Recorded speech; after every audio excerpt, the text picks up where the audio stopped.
जय हिंद दोस्तों, GS wish channel में आपका स्वागत है। फ्रेंड्स, आज हम जनरल साइंस में बायोलॉजी की क्लास लेके आए हैं। जनरल साइंस में हम जानते हैं कि फिजिक्स, केमिस्ट्री और बायो तीनों इन्वॉल्व होता है, बट आज हम जनरल साइंस में सेल बायोलॉजी की क्लास लेके आए हैं। अब बायोलॉजी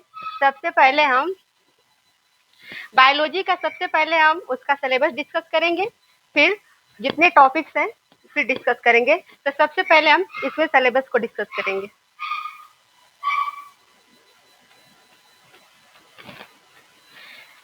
फ्रेंड्स, हम जानते हैं कि किसी भी एग्जाम को क्रैक करने के लिए सबसे पहले हमको उसका सिलेबस पता होना चाहिए कि कितनी टॉपिक्स हमको पढ़ना है। जैसे पहले जितने भी जीव विज्ञान में यानी जो बायोलॉजी में जितने टॉपिक हैं वो सारे टॉपिक हम डिस्कस करेंगे, फिर आगे हम फिर क्लास को कंटिन्यू करेंगे। देखिए फ्रेंड्स, देखिए बायोलॉजी में देखिए कितने टॉपिक्स हैं। जैसे हम सिलेबस में देखिए हमको पढ़ना है जीवन की उत्पत्ति, वर्जिन ऑफ लाइफ, फिर जीवों का वर्गीकरण, क्लासिफिकेशन ऑफ ऑर्गेनिज्म, कोशिका जिसको हम सेल कहते हैं, टिश्यू जो ऊतक है, पादपों का आकार की जिसे मार्फोलॉजी ऑफ प्लांट कहते हैं, पोषण इंग्लिश में इसको न्यूट्रिशन कहते हैं, कंकाल तंत्र, स्केलेटन सिस्टम, श्वसन तंत्र, रेस्पिरेटरी सिस्टम, पाचन तंत्र जिसको डाइजेस्टिव सिस्टम कहते हैं, उत्सर्जन तंत्र, स्केटरी सिस्टम, तंत्रिका तंत्र, नर्वस सिस्टम, परिसंचरण तंत्र, सर्कुलेटरी सिस्टम, अंतःस्रावी तंत्र जिसको एंडोक्राइन सिस्टम कहते हैं, प्रजनन तंत्र, रिप्रोडक्टिव सिस्टम, अनुवांशिकी जेनेटिक्स, पादप रोग, प्लांट डिजीज, जंतु रोग, एनिमल डिजीज और विविध मिसलेनियस। फ्रेंड्स, ये सारे टॉपिक्स हमको बायोलॉजी में पढ़ना होता है। हम इन सब टॉपिक्स को पहले एक एक टॉपिक की पहले हम थियरी पढ़ाएंगे, उसके बाद हम एमसीक्यू बाद में कराएंगे। तो फ्रेंड्स, आज हम सबसे पहले आज आप लोग को सेल्स पढ़ाने चल रहे हैं। ये इसमें जो थर्ड टॉपिक है सेल्स पढ़ाने चल रहे हैं।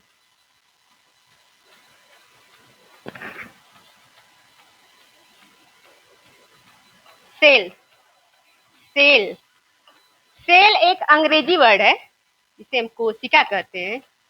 कोशिका जिसे हम कोशिका कहते हैं जिसे हम कोशिका कहते हैं कोशिका कहते हैं। अब सेल के अध्ययन को क्या कहते हैं? सेल के अध्ययन को क्या कहते हैं? अब सेल के अध्ययन को, कोशिका के अध्ययन को, कोशिका के अध्ययन को, कोशिका के अध्ययन को, अध्ययन को यानी कोशिका के अध्ययन यानी अध्ययन को साइटोलॉजी कहते हैं। क्या कहते हैं? साइटोलॉजी। कोशिका के अध्ययन को कहते हैं साइटोलॉजी। फ्रेंड्स, सबसे पहले हम जानते हैं सेल है क्या। सेल जो होती है, जितने भी living organism, prokaryotic, eukaryotic, plant, सबकी बॉडी जो होती है वो सेल की बनी होती है। हमारी बॉडी जो होती है किसकी बनी होती है? छोटे छोटे सेल्स की बनी होती है। तो हम सेल की पहले डिफिनीशन बताएंगे। सेल की डिफिनीशन क्या है कि सेल जो होती है, सेल यानी कोशिका, स्ट्रक्चरल स्ट्रक्चरल स्ट्रक्चरल और and functional functional functional unit है, functional unit of the body हम जानते हैं कि सेल जो होती है, जो कोशिका होती है, कोशिका कोशिका कोशिका संरचनात्मक संरचनात्मक संरचनात्मक क्रियात्मक क्रियात्मक इकाई है हमारे बॉडी की, हमारे शरीर की। हमारे शरीर की। हम जानते हैं कि सेल एक स्ट्रक्चरल एंड फंक्शनल यूनिट है ऑफ द बॉडी की। हम इसको हम हिंदी में वही चीजें लिखे हैं कि सेल को हम कहते हैं कि यह सेल जो स्ट्रक्चरल और क्रियात्मक इकाई है हमारे बॉडी के। इकाई का मतलब देखिए देखिए फ्रेंड्स, हम सेल को एक आर्गन नहीं कह सकते। सेल हमारी हम कोशिका जो हम सेल है इसको हम सिर्फ आर्गन नहीं कह सकते। ये आर्गन कहना ये गलत होगा। सेल क्या है? सेल यानी कोशिका क्या है? ये यूनिट है। यूनिट का मतलब क्या होता है? यूनिट मतलब ये इकाई है। ये क्या है? इकाई है। इकाई देखिए यूनिट में क्या होता है, जैसे ना कि हम कहते हैं कि पूरी दुनिया का पूरा विश्व में जो हमारा या पूरा दुनिया में जो परिवार होता है वो हमारा परिवार जो है वो हमारा एक इकाई है। मतलब कि देखिए सेल को इकाई इसलिए कहते हैं कि एक बार में सेल में कई कार्य करने की क्षमता होती है। जैसे सेल क्या प्रोटीन बना सकता है, सेल में कोशिका विभाजन होता है, सेल में ऊर्जा बनता है। मतलब सारी चीजें एक ही इसमें इन्वॉल्व होता है। किसमें? यूनिट में। और आर्गन का मतलब है कि अलग अलग आर्गन, जैसे माइटोकॉन्ड्रिया का काम होता है ऊर्जा बनाना, गल्जी बॉडी का काम होता है परिवहन करना, सबका सिंगल सिंगल काम होता है। लेकिन इसका जो होता है सारे कार्य को इसीलिए इसीलिए इसको क्या कहते हैं? यूनिट कहते हैं। इतना इसको आप लोग ध्यान दीजिएगा। फिर हम ये देखेंगे कि पहले सेल कैसे सेल से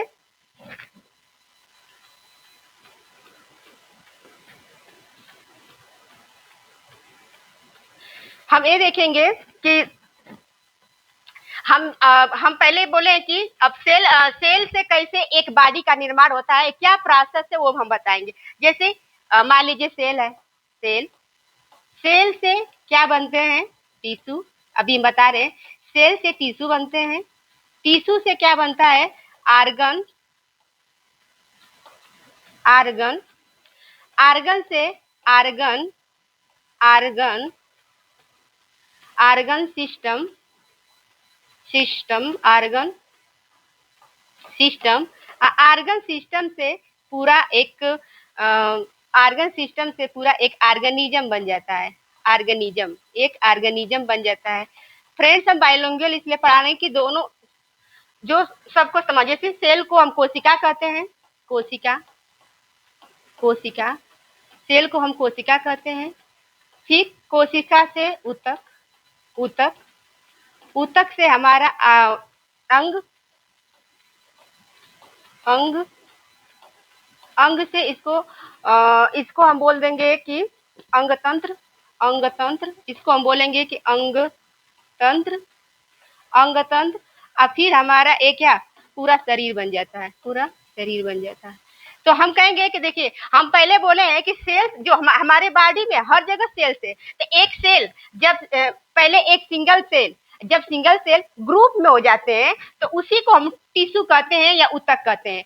और फिर सारे ऊतक मिलके आर्गन यानी अंग को बनाते हैं। सारे आर्गन देख रहे हैं हमारे बॉडी में अलग अलग आर्गन है। सारे आर्गन मिलके पूरा आर्गन सिस्टम को बनाते हैं जिसको हम अंगतंत्र कहते हैं। और फिर सारे आर्गन हमारे मिलके एक ऑर्गेनिज्म एक शरीर का निर्माण करते हैं। तो ये चीज हमको जानना था सेल्स में। फिर हम बोले कि अब इसके बारे में कि सबसे पहले सेल को किसने देखा। सेल अब देखे सेल को सबसे पहले सबसे पहले सेल को सबसे पहले सबसे पहले सेल को कोशिका को सबसे पहले कोशिका को रॉबर्ट हुक ने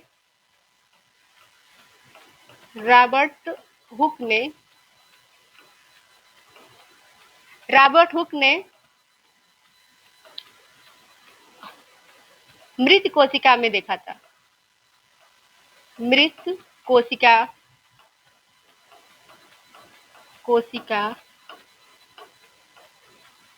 में देखा था।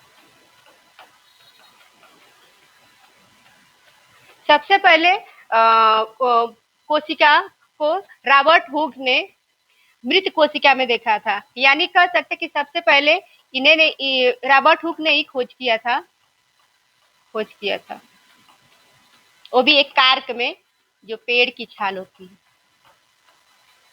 उन्होंने रॉबर्ट हुक ने 1665 में सबसे पहले इस कोशिका को देखा था। अभी 1665, कभी कभी ईयर भी पूछ देता है, तो 1665 उन्होंने ना पहले जो प्लांट होती है, प्लांट का जो बाहरी लेयर होती है जिसको छाल कहते हैं, तो उन्होंने मैं जब इलेक्ट्रॉन माइक्रोस्कोप से देखा तो उन्होंने देखा कि जो जो सेल होते हैं ना, वो जिसे लग रहा है मधुमक्खी के जो छत्ते होते हैं उस लायक दिखाई दे, तो वो बोले कि तो पूछेगा क्वेश्चन की सबसे पहले और सेल को किसने देखा था, तो रॉबर्ट हुक को बताएंगे। फिर एक क्वेश्चन पूछा है कि जीवित कोशिका को सबसे पहले किसने देखा था, यानी जीवित कोशिका को जीवित कोशिका को जीवित कोशिका को जीवित कोशिका को सबसे पहले जीवित कोशिका को सबसे पहले जीवित कोशिका को सबसे पहले लुई वान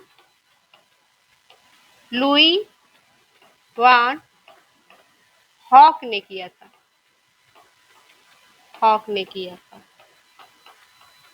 लुई वान हॉक ने किया था। और इसके बाद ये है कि और अब इस फिर कोशिका सिद्धांत कोशिका सिद्धांत को कोशिका सिद्धांत स्लाइडेन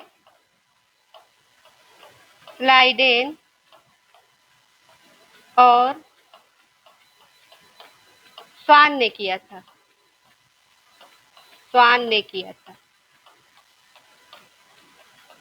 यानी कोशिका सिद्धांत, यानी इसको इंग्लिश में सेल थ्योरी कहते हैं, स्लाइडेन और स्वान ने किया था। इसमें बताया कि एक सेल से एक सेल विभाजित होकर एक नए ऑर्गेनिज्म का निर्माण करते हैं, जिन्होंने सेल थ्योरी दिया था। फिर उसके बाद इन्हीं के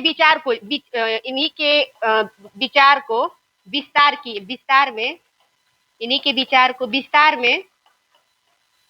विस्तार में रोडॉल्फ विर्चू ने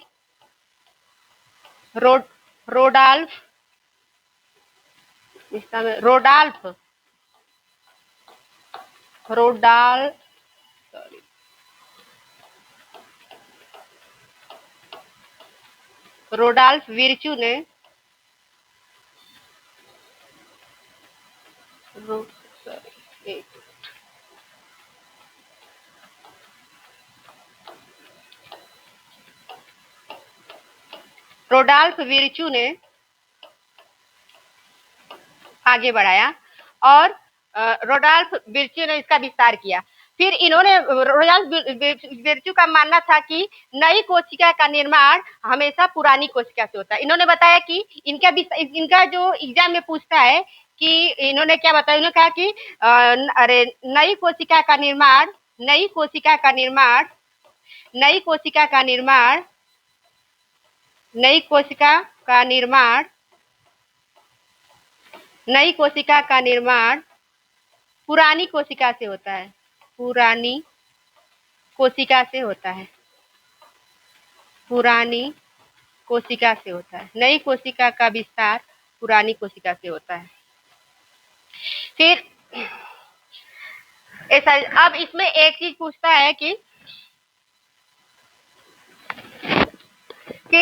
एक पूछता एग्जाम में और भी क्वेश्चन आते हैं कि दुनिया की सबसे बड़ी कोशिका कौन है, दुनिया की सबसे छोटी कोशिका कौन है, हमारे शरीर की सबसे बड़ी कोशिका कौन है, हमारे शरीर में सबसे छोटी कोशिका कौन है। तो उसके बारे में देखिए, दुनिया की सबसे बड़ी कोशिका जो होती है वो ऑस्ट्रिच का एग होता है। तो ये पूछेगा कि दुनिया यहाँ पे सबसे बड़ी, समझ लीजिएगा, सबसे बड़ी कोशिका, सबसे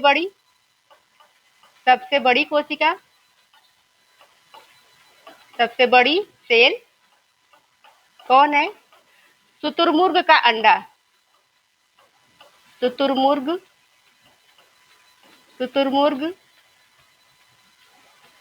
शुतुरमुर्ग का अंडा। सबसे छोटी कोशिका, सबसे छोटी कोशिका जो है माइकोप्लाज्मा होती है। माइकोप्लाज्मा, माइकोप्लाज्मा होती है। फिर एक क्वेश्चन ये आता है कि हमारे शरीर की सबसे बड़ी कोशिका कौन है? मानव शरीर की, मानव शरीर की, मानव शरीर की, मानव शरीर, मानव शरीर की सबसे बड़ी कोशिका, सबसे बड़ी कोशिका, मानव शरीर की सबसे बड़ी कोशिका जो होती है वो क्या होती है? मानव शरीर की सबसे बड़ी कोशिका जो होती है वो ओवम होता है। फीमेल्स में ओवम, जिसको अंडाणु कहते हैं, अंडाणु कहते हैं। और मानव शरीर का सबसे छोटी कोशिका जो होती है वो क्या है? वो स्पर्म होता है। स्पर्म जो ह्यूमन मेल में पाया जाता है, जिसको शुक्राणु, जिसे क्या कहते हैं? शुक्राणु। ए पूछेगा सबसे बड़ी सेल शुतुरमुर्ग का अंडा, सबसे छोटी सेल माइकोप्लाज्मा, मानव शरीर में जो सबसे बड़ी अंडाणु, और मानव इसमें सबसे छोटी। एक क्वेश्चन में पूछता है कि मानव शरीर में सबसे लंबी कोशिका क्या होती है? मानव शरीर का सबसे लंबी कोशिका क्या होती है? सबसे लंबी कोशिका जो होती है, मानव शरीर की सबसे लंबी कोशिका जो होती है, कोशिका क्या होती है? न्यूरॉन होता है। न्यूरॉन जो ह्यूमन ब्रेन में पाया जाता है वो सबसे लंबी है। बड़ा और लंबा में ये डिफरेंट है। जैसे कुतुब मीनार की लंबाई काफी लंबी, उसको लंबे बोलेंगे। जैसे हम लाल किला क्या है वो बहुत बड़ा है, ऐसे आप समझिएगा। फिर इसमें पूछेगा कि एक देखिए, न्यूरॉन में कोशिका का विभाजन नहीं होता है। ये हमको याद करना है कि जो न्यूरॉन में होता है वो विभाजित रहित कोशिका है, इसमें विभाजन नहीं पाया जाता। सबसे तेज विभाजन जो होता है, सबसे तेज विभाजन, सबसे तेज विभाजन जो होता है, सबसे तेज विभाजन हमारे लीवर में होता है। लीवर में, यानी इसको यकृत कहते हैं। सॉरी, इसको लीवर यानी इसको यकृत कहते हैं। यानी सबसे तेज विभाजन जो होता है वो हमारे लीवर में होता है। और बोले कि न्यूरॉन जो होता है, जो न्यूरॉन होता है, न्यूरॉन, इसमें विभाजन नहीं होता है, इसमें विभाजन नहीं होता। 90% में 10% में एक होता है गैंग्लियन सेल होता है, उसमें होता है, लेकिन इसमें विभाजन नहीं होता। इसीलिए न्यूरॉन में विभाजन नहीं होता है। इसीलिए हम फ्रेंड, हम जानते हैं कि जब किसी को सर में कभी चोट लग जाती है तेज से, मतलब तेज से अगर थोड़ा भी चोट लगता है तो वो डेड कर जाता है, क्योंकि इसमें सेल्स नहीं है, इससे विभाजन नहीं हो पाता। फिर अब हम पढ़ेंगे सेल के बारे में। अब डिटेल,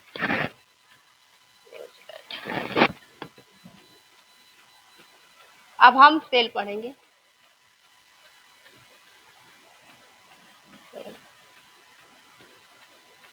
सेल, सेल को हम क्या कहते हैं? सेल्स में क्या पाया जाता है? न्यूक्लियस। ह्यूमन, यही मास्टर होता है न्यूक्लियस।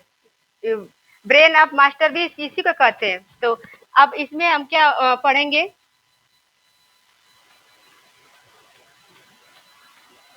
ये क्या है? सेल्स में हम अब केंद्रक के बारे में पढ़ेंगे। सॉरी, इसको थोड़ा सा और छोटा बनाएं।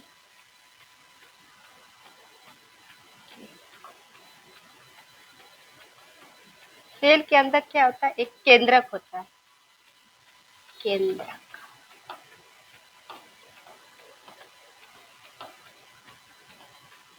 केंद्रक, केंद्रक होता है। और इस केंद्रक का खोज रॉबर्ट ब्राउन ने किया था। रॉबर्ट ब्राउन ने किया रॉबर्ट ब्राउन ने किया था।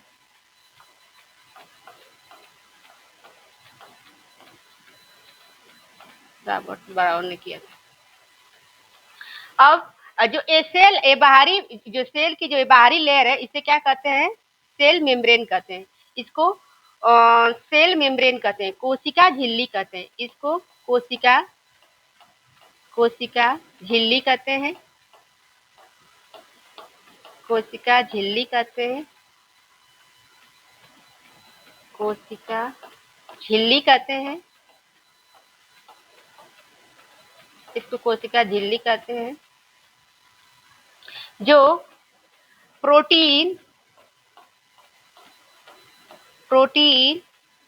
प्लस लिपिड की बनी होती है। लिपिड की बनी होती है। ये प्रोटीन और लिपिड की बनी होती है कोशिका झिल्ली। इसलिए इसको लाइपोप्रोटीन भी कहते हैं। इसको लाइपोप्रोटीन, इन दोनों को मिला के क्या बोलते हैं? इसे लाइपोप्रोटीन भी कहते हैं। लाइपोप्रोटीन कहते हैं। इसको लाइपोप्रोटीन कहेंगे। ये हमारा केंद्रक है। इसकी बाहरी लेयर को कोशिका झिल्ली कहते हैं और इसमें इसको लाइपोप्रोटीन कहते हैं। फ्रेंड्स, एक चीज इसमें देना, ए केंद्रक है और ए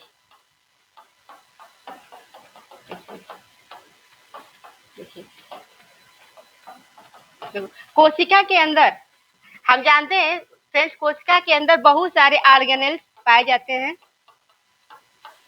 अब देखिए, अब यहाँ पे ऑर्गेनेल्स देखिए, तो सभी ऑर्गेनेल्स आपस में चिपके नहीं, इसके लिए कुछ न्यूक्लियस में द्रव भरा होता है और ये हमारे बाहरी साइड एक कोशिका द्रव में भी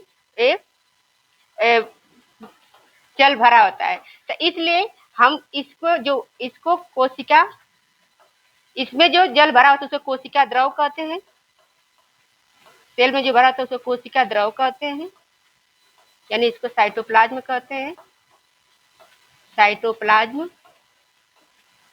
प्लस इस न्यूक्लियस में, केंद्रक में जो जल भरा होता है, जो इसको साइटोप्लाज्म और इसमें जो केंद्रक में भरा होता है, केंद्रक में जो जल भरा होता है उसको हम क्या कहते हैं? न्यूक्लियोप्लाज्म कहते हैं। इसको न्यूक्लियोप्लाज्म कहते हैं। इन दोनों को, यहाँ के जो लिक्विड होता है और इस लिक्विड को मिला के दोनों से क्या बनता है?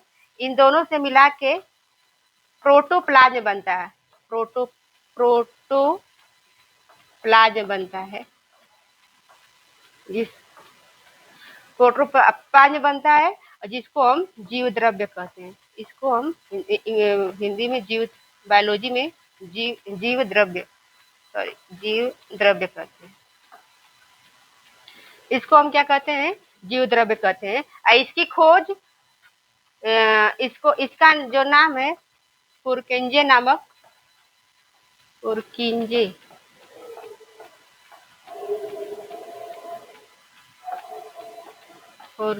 ने दिया था।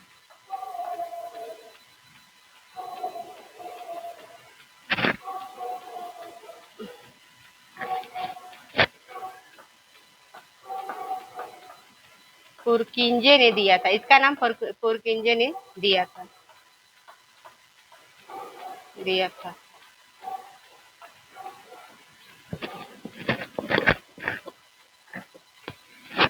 फ्रेंड्स, और ये जो होती है, जो ये कोशिका झिल्ली जो होती है, ये कहाँ पाई जाती है? ये प्लांट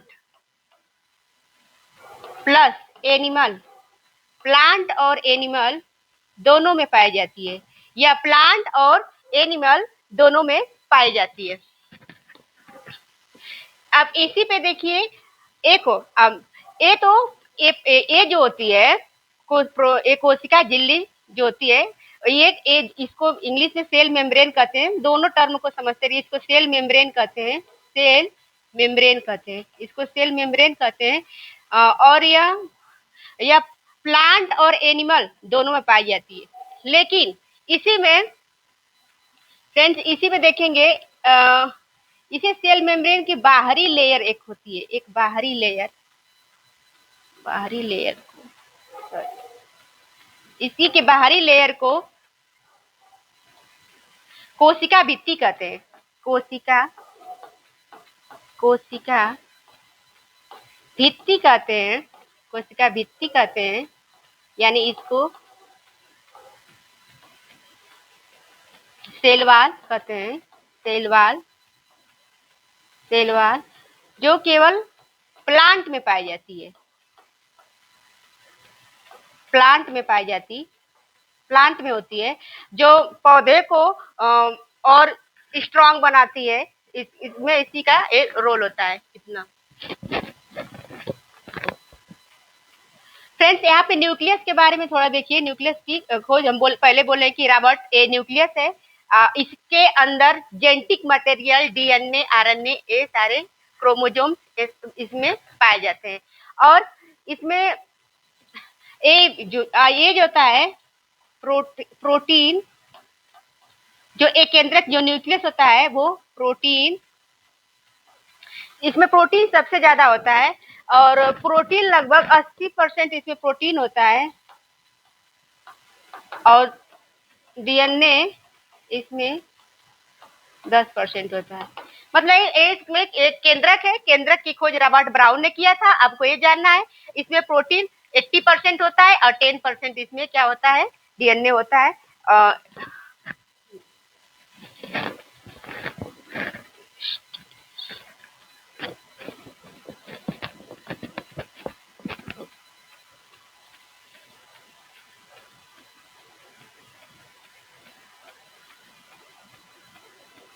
फ्रेंड्स ये क्या है, ये हमारा न्यूक्लियस है।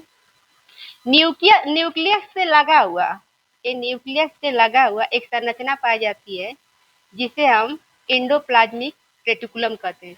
इसी को हम कहते हैं एंडोप्लाज्मिक रेटिकुलम। इसको हिंदी में कहते हैं अंतः प्रदव्य जलिका। आप इसमें थोड़ा इंग्लिश वर्ड को बायोलॉजी में जानने की कोशिश करिएगा कि एंडोप्लाज्मिक रेटिकुलम पाया जाता है। इसमें एंडोप्लाज्मिक रेटिकुलम में कुछ पार्ट में छोटे छोटे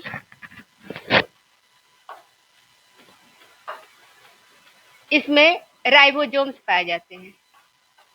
कुछ पार्ट जो होता है इसका वो सिंपल होता है, इसमें राइबोसोम नहीं पाए जाते। तो एंडोप्लाज्मिक पहले पूछेगा एंडोप्लाज्मिक रेटिकुलम की खोज किसने किया है, तो ये पोर्टर ने। इसकी खोजकर्ता कौन है, पोर्टर ने इसकी खोज किया। इसकी खोज पोर्टर ने किया। जो एंडोप्लाज्मिक रेटिकुलम होता है ये दो तरह के होते हैं। एक स्मूथ एंडोप्लाज्मिक रेटिकुलम, एक rough endoplasmic reticulum. Smooth endoplasmic reticulum में राइबोसोम नहीं पाए जाते। इसमें राइबोसोम देखिए हम यहाँ बनाए भी हैं कि ये जो स्मूथ वाले होते हैं इसमें राइबोसोम नहीं पाए जाते। राइबोसोम जो होते हैं नहीं पाए जाते। यह स्मूथ इसलिए होती है क्योंकि यह फैट और लिपिड की बनी होती है। रफ एंडोप्लाज्मिक रेटिकुलम में रफ इसलिए होता है ना क्योंकि इसमें राइबोसोम पाए जाते हैं। राइबोसोम पाए जाते हैं। इसी वजह से इसमें क्या होता है, ये रफ होते हैं। राइबोसोम के बारे में यही जान लीजिए कि राइबोसोम जो होता है पूरे सेल्स ऑर्गेनेल्स में सबसे छोटा होता है। राइबोसोम जो होता है पूरे सेल्स ऑर्गेनेल्स में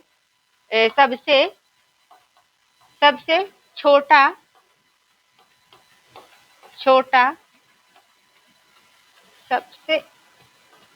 सबसे स्मॉल ऑर्गेनेल्स है।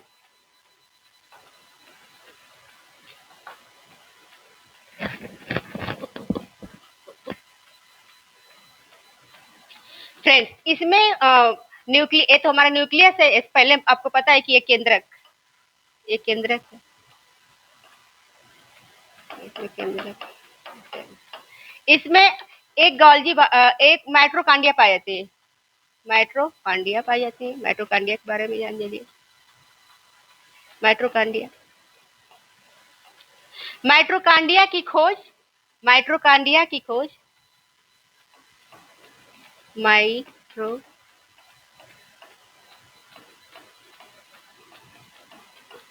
माइटोकांड्रिया की खोज कैमिलो गॉल्जी ने किया था। कैमिलो गॉल्जी ने किया था। कैमिलो गॉल्जी ने किया था। इसे कोशिका का पावर हाउस कहते हैं। कोशिका का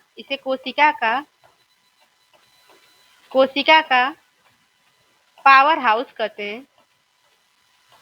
इसे कोशिका का पावर हाउस कहते हैं। यह डबल मेम्ब्रेनस होती है। यह डबल मेम्ब्रेन की पाई जाती है। डबल मेम्ब्रेन इसमें पाया जाता है। इसमें डबल मेम्ब्रेन पाया जाता है।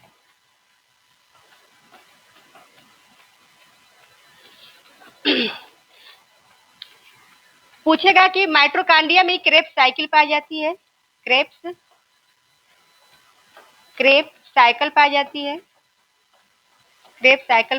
है। और 38 एटीपी मिल के 38 एटीपी मिल के एक ग्लूकोज बनाया जाता है।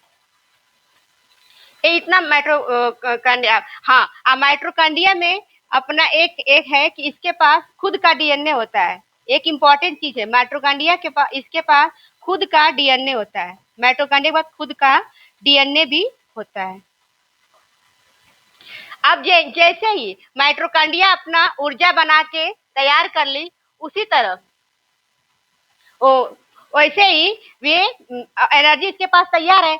जैसे जैसे भी हम लोग दिन भर वर्क करते हैं, तो हमारे शरीर में वर्क जिसे हम पढ़ा रहे हैं, तो इस समय हमारे जीव को ज्यादा ऊर्जा की जरूरत है। तो इसमें जब माइटोकांड्रिया हर सेल से तो ऊर्जा बना के तैयार की है, तो उसके बाद एक क्या करती है, यहाँ ऊर्जा किसको देगी? गोल्जी बॉडी को। तो इसमें एक गोल्जी बॉडी ऑर्गन्स होता है जो ऊर्जा का परिवहन करता है। तो हम इसमें पढ़ेंगे गोल्जी बॉडी। एक इसमें देखिएगा, इसी सेल से क्या होता है, गोल्जी बॉडी ऐसे होते हैं। गोल्जी बॉडी, यहाँ पे एक गोल्जी बॉडी, सॉरी, इसमें एक एमिलो गोल्जी, सॉरी, इसमें एक चीज मिस्टेक हुआ है कि इसमें जो माइटोकांड्रिया की खोज कोलिकर ने किया था। कोलिकर ने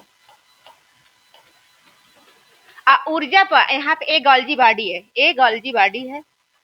गोल्जी बॉडी, और इसकी खोज जो है कैमिलो गोल्जी ने किया था। इसकी खोज गोल्जी बॉडी, इसकी खोज कैमिलो गोल्जी ने किया था।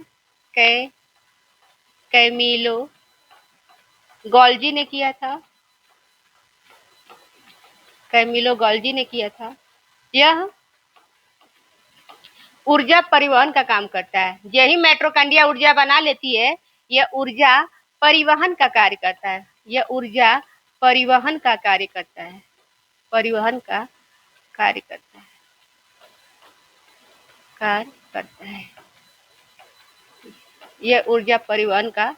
करता है। इतना इसमें हमको देखना है। और एक चीज है कि गोल्जी बॉडी ही लाइसोसोम को बनाती है। ये सारी चीजें इसमें पढ़ना है। अब गोल्जी बॉडी लाइसोसोम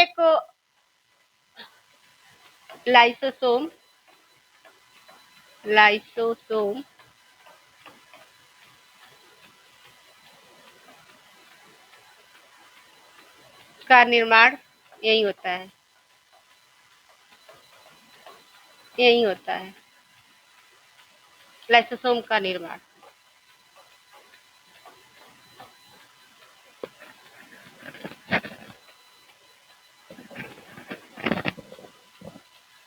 अब हम लाइसोसोम के बारे में पढ़ेंगे। लाइसोसोम क्या होता है?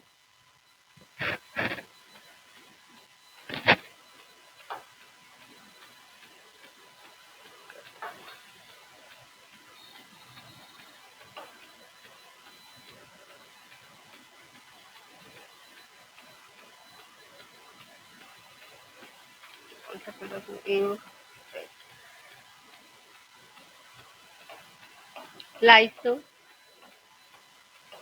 लाइसोसोम लाइसोसोम लाइसोसोम के बारे में पढ़िए। हम लाइसोसोम हमारे बॉडी में जितने भी सेल्स जो डेड कर जाती हैं तो उसका पाचन का काम ये लाइसोसोम करता है। अगर मान लीजिए पूरा सेल्स भी अगर फट अरे पूरा सेल्स अगर डेड कर गई है तो लाइसोसोम के पास एक जल अपघटन एंजाइम होती है। वो उस एंजाइम की वजह से लाइसोसोम खुद की बॉडी को और पूरी तरह से फट जाती है और जिसके वजह से वो पूरे सेल्स को जितनी डेड सेल होती हैं वहां की डेड सेल को फिर वो मारने का काम यही करता है। इसलिए पहले लाइसोसोम की खोज किसने किया? लाइसोसोम की खोज इसकी खोज डी डूबे ने किया था। डी डूबे ने किया था। लाइसोसोम की खोज डी डूबे ने किया था। डी लाइसोसोम की खोज डी डूबे ने किया था। इसे कोशिका का एटम बम भी कहते हैं। इसे कोशिका का एटम बम भी कहते हैं। एटम बम भी कहते हैं। इसे कोशिका का एटम बम भी कहते हैं। इसके पास जल अपघटन एंजाइम होती है। जल अपघटन अपघटन एंजाइम होती है। जब अपघटन एंजाइम होती है यह मृत कोशिका का पाचन करता है। मृत कोशिका का पाचन करता है। पाचन करता है।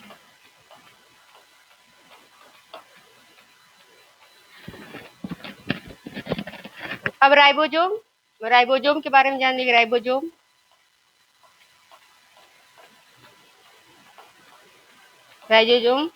इसकी खोज पलाडे ने किया था। पलाडे ने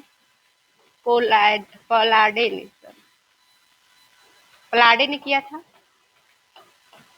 इसकी खोज पलाडे ने किया था। राइबोसोम की खोज प्लाजे ने किया था। यह दो टाइप के होते हैं। इसको प्रोटीन फैक्ट्री भी कहते हैं। राइबोसोम को प्रोटीन फैक्ट्री भी कहते हैं। इसको प्रोटीन फैक्ट्री कहते हैं।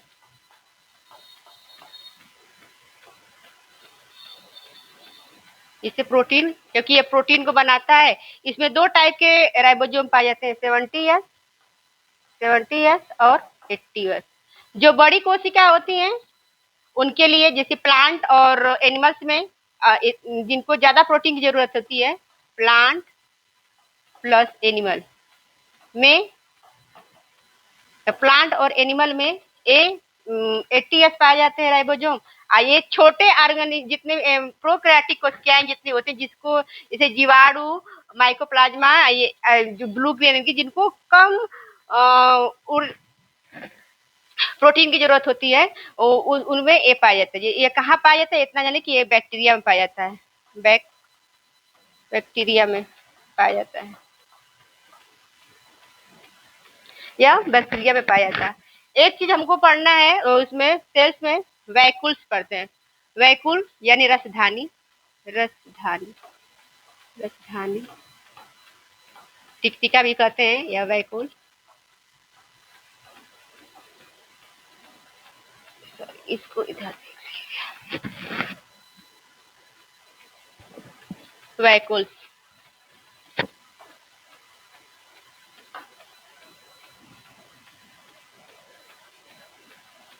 रिक्तिका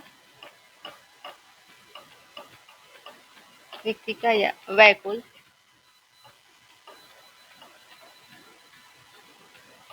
वैक्यूल्स। इसमें जल भरा होता है, इसमें जल भरा होता है, भरा होता है, इसमें जल भरा होता है। प्लांट में यह बड़ी होती है क्योंकि प्लांट को पानी की जरूरत ज्यादा होती है। प्लांट में बड़ी और एनिमल में यह छोटी होती है। एनिमल में यह क्या होती है? छोटी होती है। इसमें एनिमल में छोटी होती है। और जो वैक्यूल्स होती हैं, ये वैक्यूल्स की पूछता है, कभी पूछता है कि इसकी बाहरी लेयर को क्या कहते हैं? वो टोनोप्लास्ट कहते हैं। इसके बाहरी लेयर को टोनोप्लास्ट कहते हैं। इसके बाहरी लेयर को टोनोप्लास्ट कहते हैं। फिर हम देखेंगे कि सेंट्रोसोम के बारे में थोड़ा पढ़ना है। सेंट्रोसोम क्या होते हैं? सेंट्रोसोम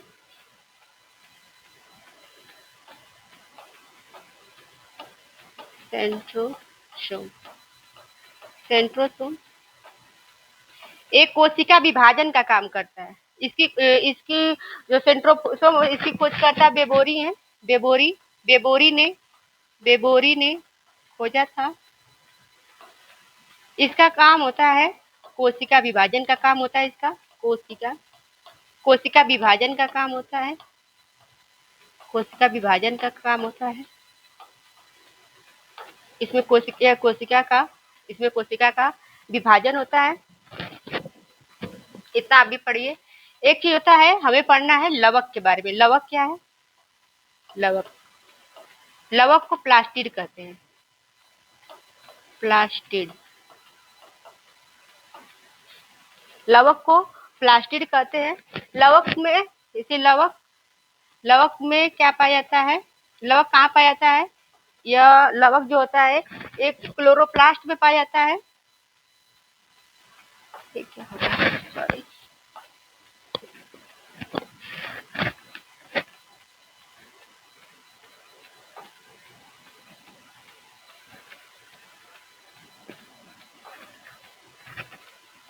सॉरी, सॉरी फ्रेंड्स, इसमें कुछ इशू आ रहा है। लवक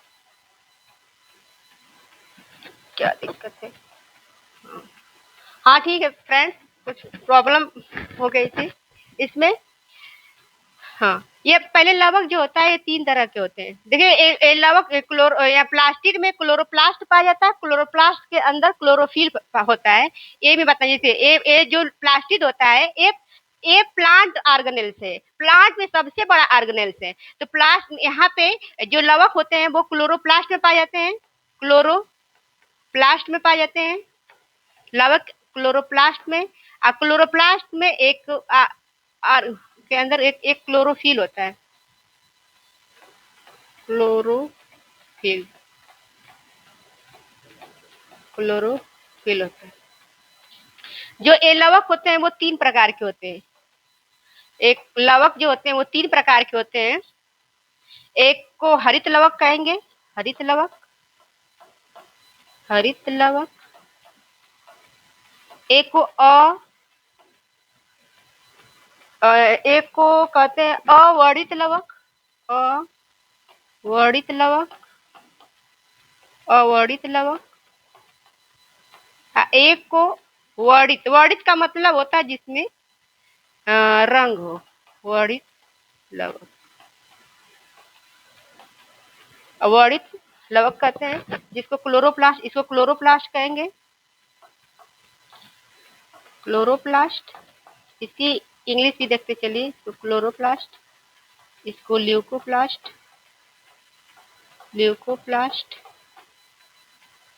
और इसको क्रोमोप्लास्ट।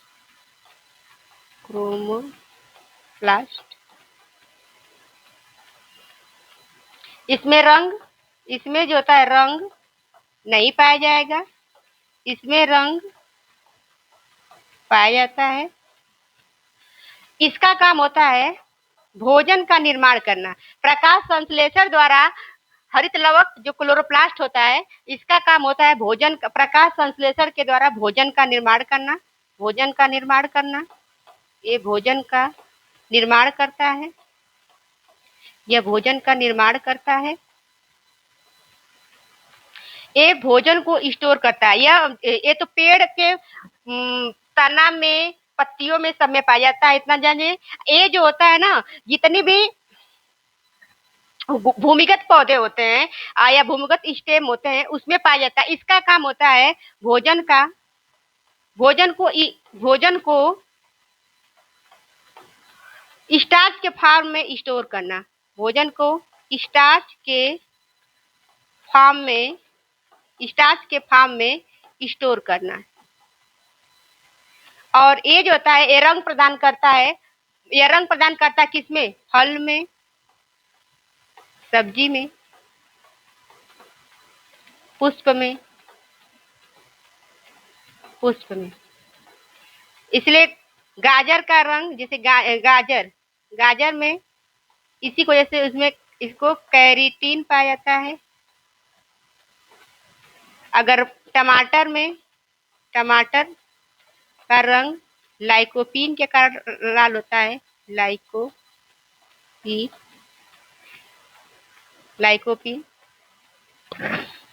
अगर भी वो जो चुकंदर होता है, उसमें बीटानून होता है। अलग अलग ये सारी चीजें इसमें पाई जाती हैं। फ्रेंड्स, ये सब टॉपिक अब एक चीज है, सीलिया और फ्लैजेला जो होते हैं। एक यह बस इसमें जंतु कोशिका में पाया जाता है, क्योंकि सेलिया फ्लैजेला का काम जो होता है वो मोमेंट के लिए होता है, वो इसके लिए इसका वर्क होता है। अब हम पहले प्लांट और एनिमल सेल में डिफरेंट अब हम समझाने क्या चीज है, इसमें क्लियर हो जाएगा। इससे जो जितना टॉपिक पढ़े हमको इस डायग्राम से क्लियर हो जाएगा।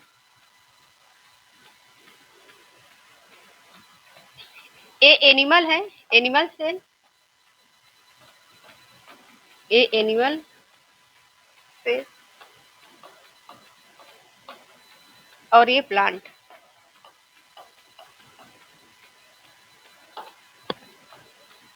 से जो एनिमल सेल जो ये गोलाकार होता है, गोलाकार। इसमें सीलिया एंड फ्लैजेला पाए जाते हैं। फ्लैजेला। देखिए, बीच वाला आकृति इसलिए बना है कि वो प्लांट में भी पाया जाएगा और प्लांट में भी पाया जाएगा एनिमल में।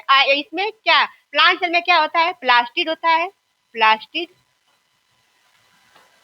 प्लास्टिड या केवल प्लांट में पाया जाता है, इसको लवक कहते हैं। और कोशिका भित्ति पाई जाती है, सेल वॉल, कोशिका भित्ति, इसको सेल वॉल कहेंगे। अब प्लांट में जो सेल वॉल बनी जो होती है, जो प्लांट की जो सेल वॉल होती है, वो सेलुलोज की बनी होती है। प्लांट में जो जैसे प्लांट में जो सेल वॉल होती है, जो प्लांट की होती है, प्लांट की जो सेल वॉल होती है, वो पूछता है, वो सेलुलोज की बनी होती है। सेलुलोज की बनी होती है। और अगर वही आपका बैक्टीरिया रहेगा, बैक्टीरिया में वो पेप्टिडो ग्लाइकाल का बना होता है।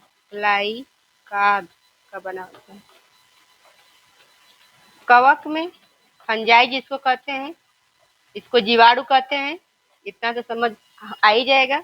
इसमें काइटिन की बनी होती है। मेन डिफरेंट क्या है एनिमल सेल और प्लांट सेल? मेन यही डिफरेंट है कि इसमें ये गोलाकार होती है, ये जो होता है ये चौकार, ये गोलाकार, ये चौकोर होती है। ये चौकोर होती है।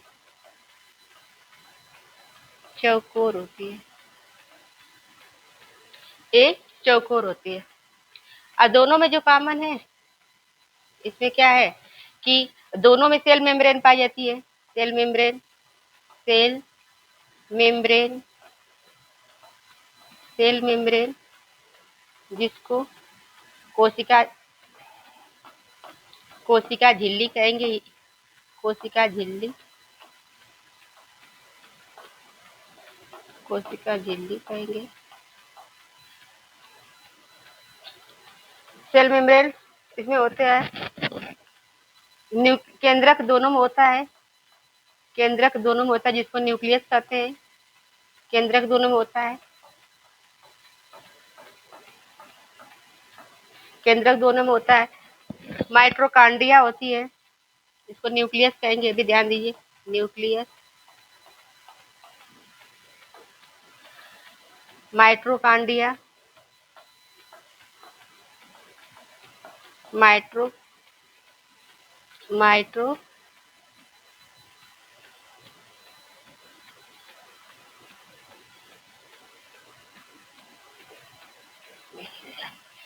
इसमें न्यूक्लियस यानी केंद्रक, mitochondria,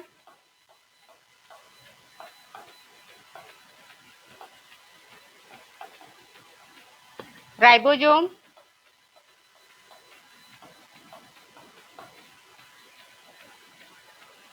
mitochondria, ribosome, Golgi body,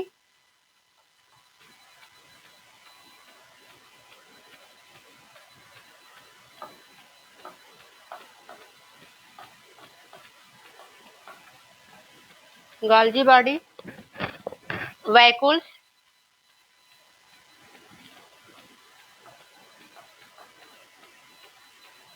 वैकुल्स, और इसमें एक होता है हाँ,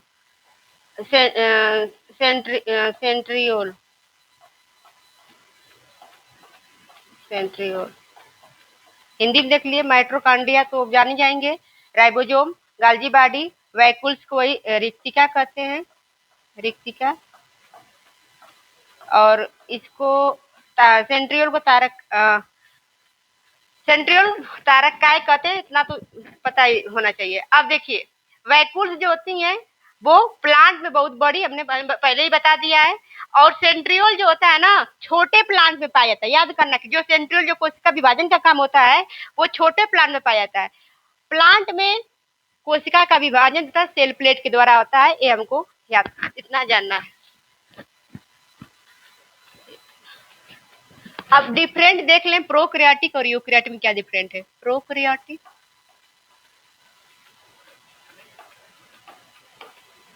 प्रोकैरियोटिक और यूकैरियोटिक, यूकैरियोटिक में डिफरेंट क्या है, इसको थोड़ी देखिए। प्रो मतलब होता है पुराना, प्रो का मतलब होता है पुराना।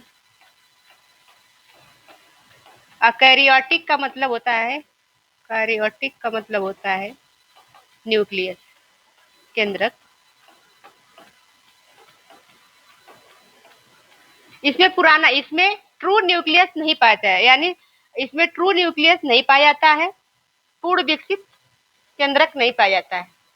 इसमें पूर्ण विकसित केंद्रक नहीं पाया जाता है। पूर्ण विकसित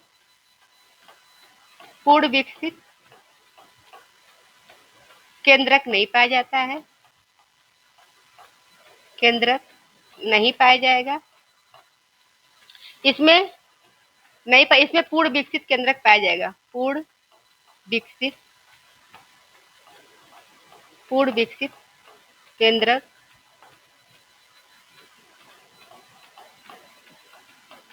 पाया जाएगा, इसमें पूर्ण विकसित केंद्रक पाया जाएगा। जितना झिल्ली युक्त ऑर्गेनेल्स होते हैं सब एब्सेंट होते हैं। झिल्ली युक्त ऑर्गेनेल्स, झिल्ली युक्त ऑर्गेनेल्स, ऑर्गेनेल्स नहीं पाया जाता, नहीं पाया जाता। राइबोसोम को छोड़ के, राइबोसोम इसमें पाया जाता है। राइबोसोम को छोड़कर। इसमें सब पाया जाता है। इसमें झिल्ली युक्त ऑर्गेनेल्स पाए जाते हैं। झिल्ली युक्त ऑर्गेनेल्स पाए जाते हैं। ऑर्गेनेल्स पाए जाते हैं।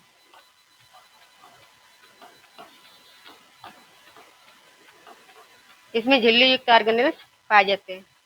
राइबोसोम इसमें 70 यस होता है, क्योंकि ये इसमें राइबोसोम इसमें 70 यस होता है। इसमें राइबोसोम जो होता है